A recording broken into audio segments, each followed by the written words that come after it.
La rue des Rosiers sous la neige célèbre la purification de la planète Terre.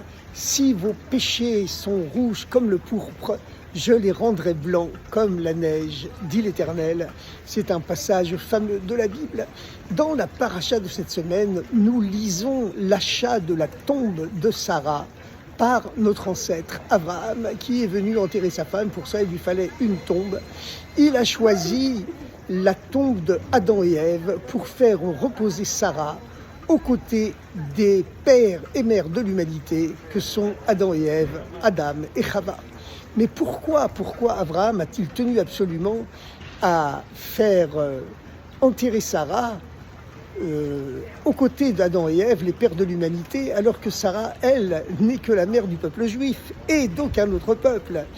Il existait toujours une controverse, une espèce de conflit latent, de scène de ménage permanente, en tout respect, tout honneur bien sûr, entre le premier couple juif du monde, qu'étaient Abraham et Sarah.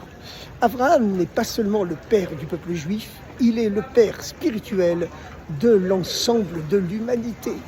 Les chrétiens, les musulmans et même les bouddhistes et les hindouistes, tous sont les descendants spirituels d'Abraham, qui est, comme le dit le texte hébraïque de la Bible originelle, Hamon Goïm Netaticha, père de la multitude des nations, je t'ai sacré, je t'ai fait.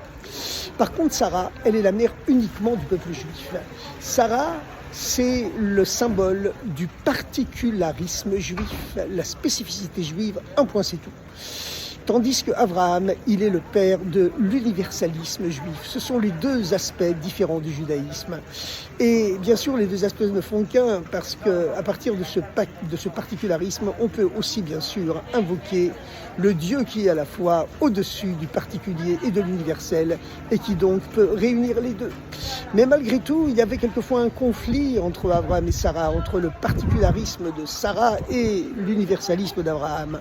On l'a vu lorsque Sarah a exigé de son mari Abraham de chasser sa concubine Agar, qui était pourtant la fille du pharaon.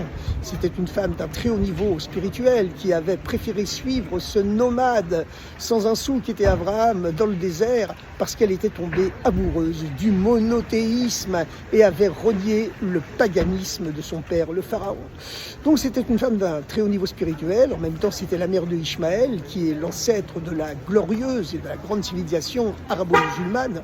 Comme on sait que Ésaü, le futur fils de Yitzhak, et le frère jumeau de Jacob, c'est l'ancêtre de la civilisation chrétienne occidentale. Ishmaël, lui, c'est l'ancêtre de la civilisation arabo-musulmane. Et donc, finalement, Sarah, lorsqu'elle a jugé que Ishmaël était un mauvais exemple pour son fils Yitzhak, a exigé de son mari Abraham qu'il chasse Ishmaël et sa mère Agar, la fille du pharaon, qui était l'ancienne concubine d'Abraham, dans le désert. Abraham a refusé. Il était le père de l'universalisme. Il tenait absolument à garder Ishmaël, qui en plus était son fils aîné. Mais Dieu est alors intervenu et il a donné raison à Sarah. Et il a dit à Abraham, tout ce que te dit Sarah, écoute sa voix, parce qu'elle est plus grande prophétesse que toi. Et donc, Dieu a donné raison à Sarah. Et il a donné tort à Abraham. Sur ce plan, du moins, il a été obligé de chasser Agar et Ishmaël dans le désert. Dieu, évidemment, l'a réconforté en lui disant, ne t'inquiète pas pour Ishmaël et Agar. Ils seront les pères d'une très brillante et très glorieuse civilisation. Maintenant, lorsque Abraham se bat et marchande et achète à prix d'or la tombe d'Adam et Ève pour y enterrer Sarah, et plus tard, des dizaines d'années plus tard, parce qu'il a vécu beaucoup plus longtemps que son épouse, il ira la rejoindre, ainsi que plus tard d'ailleurs le deuxième couple du judaïsme, que sont Isaac et Rebecca, Yitzhak et Rivka, et plus tard également Jacob et Léa. C'est pourquoi on l'appelle Kiryat Arba, la caverne des quatre, car les quatre couples pères de l'humanité y sont enterrés, en plus d'Adam et Ève, les trois pères et mères du peuple juif, Abraham, Sarah, Yitzhak et Rivka, et Jacob et Léa. Mais lorsque Abraham achète à prix d'or 400 cycles d'argent la tombe de Sarah, il y a là un symbole et un acte d'acquisition légale, juridique qui est extrêmement profond. C'est que Abraham, comme on l'a dit, c'est l'universalisme.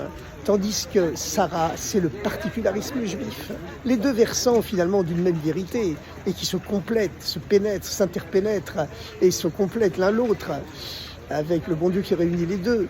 Mais plus profondément, lorsque Abraham acquiert la tombe des pères de l'humanité que sont Adam et Ève, Adam et Chava, il les fait passer dans la propriété, dans l'escarcelle unique de Sarah, qui elle est le symbole du particularisme juif.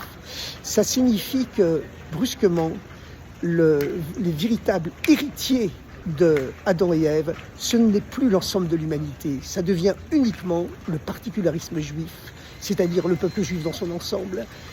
Abraham, en achetant la tombe d'Adam et Ève et en la transférant dans la propriété unique de Sarah et la sienne, eh bien, il fait passer le caveau d'Adam et Ève, les pères de l'humanité, dans la propriété uniquement exclusive du peuple juif. Si bien qu'aujourd'hui, l'UNESCO n'a plus rien à dire. Et même si la Cour d'appel, la Cour pénale internationale met en même temps les terroristes du Hamas et ceux qui défendent la civilisation, c'est-à-dire le Premier ministre de l'État d'Israël, car on sait qu'en vérité, Israël est aux avant-postes de la lutte contre la barbarie, contre le terrorisme islamiste, hein, évidemment, qui a fait le Bataclan, qui a fait la promenade des Anglais, qui a fait les tueries de Charlie Hebdo, etc., etc. Et ce sont les mêmes ennemis que Israël combat tous les jours pour défendre son existence. Et lorsque cette cour pénale internationale d'injustice met sur le même plan ceux qui défendent la terreur et ceux qui défendent l'humanité, eh bien, pas plus que l'UNESCO, elle n'a aucun droit de propriété ni sur la terre d'Israël, ni sur la Judée-Samarie, et ni sur la tombe d'Adam et Ève, qui ont été transférés par l'achat d'Abraham de la propriété de l'ensemble de l'humanité à la propriété exclusive du peuple juif, et ceci pour le bien de toute l'humanité. Car c'est seulement lorsque l'humanité aura reconnu que Dieu a créé une alliance spéciale avec le peuple juif pour le bien de l'ensemble de l'humanité, car nous ne voulons pas dominer le monde, nous voulons simplement que la paix et la tolérance, la bonté et la gentillesse règnent sur le monde entier. Eh bien, à ce moment-là, il faut savoir que le fait que Dieu a rendu la terre d'Israël au peuple juif, c'est un signe avant-coureur des temps messianiques. Parce que c'est écrit dans la Bible ouvertement qu'à la fin des temps, Dieu ramènera le peuple juif sur sa terre et qu'elle refleurira, même si elle aura été déserte et désolée pendant des milliers d'années. Et c'est ce qui s'est passé, elle a refleuri dès que les Juifs y sont revenus. Eh bien, c'est un signe avant-coureur des temps messianiques, qui est un signe de bénédiction pour l'ensemble de l'humanité, puisque les temps messianiques, ce sera un âge d'or où il y aura la paix universelle, une spiritualité universelle. Ça ne veut pas dire que le monde entier sera juif, hein, pas du tout, mais ça veut dire que l'entraide, l'amour, l'union, l'amitié, la bonté, la gentillesse régneront dans le monde entier. Alors voilà, ce sont des signes avant-coureurs, mais il faut maintenant que les temps messianiques arrivent. Chacun a une étincelle du Messie en lui, et c'est celle-là qu'avec toujours plus de bonté, plus de gentillesse, on doit dévoiler. Et comme cette neige purifie, est le symbole de la purification, eh bien, nous souhaitons évidemment que le monde entier soit purifié avec le dévoilement du Messie tout de suite. À très bientôt.